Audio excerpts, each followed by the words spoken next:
Leap के बाद मायारा अपनी माँ और पापा को याद करती हुई नजर आएगी। वहीं विद्या चलेगी नई चाल अभीरा के खिलाफ। जी हाँ दोस्तों, ये रिश्ता क्या कहलाता है कि आने वाली कहानी में जबरदस्त ट्विस्ट देखने को मिलेगा, जहां फाइनली अरमान और अभीरा की राहें दोबारा से एक हो जाएंगी। दोनों फिर से शादी के बंधन में बंध जाएंगे। लेकिन दूसरी तरफ ट्विस्ट ये है कि विद्या फिर से अभीरा के खिलाफ हो जाएगी और उससे नफरत करने लगेगी। वहीं दोस्तों, अब आप देखेंगे कि अरमान और अभीरा एक दूसरे के बिना नहीं रह पाएंगे, लेकिन दूसरी ओर मायरा और अभीरा के बीच दूरियां बढ़ जाएंगी। दरअसल शो में होने वाला है एक बड़ा हादसा, जिसमें अरमान और अभीरा की जान जाने वाली है। इस हादसे का सारा इल्ज़ाम अभीरा पर ही लगाया जाएगा। विद्या उसे दोष देगी कि उसकी वजह से अरमान इस दुनिया को छोड़कर चला गया।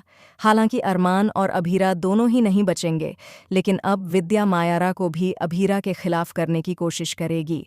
ऐसे में दादी सा समझदारी दिखाते हुए मायारा को इन सब सिचुएशन से दूर भेज देंगी, ताकि वह अपनी पढ़ाई पर फोकस कर सके। लेकिन जब मायारा दोबारा पोदार हाउस लौटेगी, तो विद्या उससे कहेगी कि यह सब तेरी माँ अभीरा की वजह से हुआ है। विद्या मायारा से पूछेगी कि क्या वह अपनी माँ को याद कर रही है।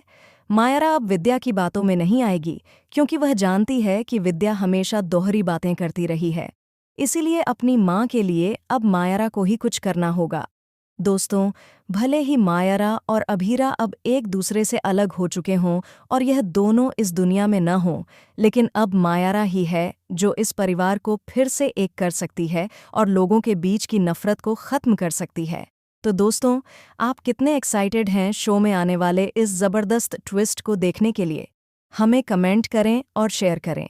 क्या आप भी मायारा का नया सफ़र देखना चाहते हैं? तो हमें अपने ढेर सारे कमेंट्स भेजें।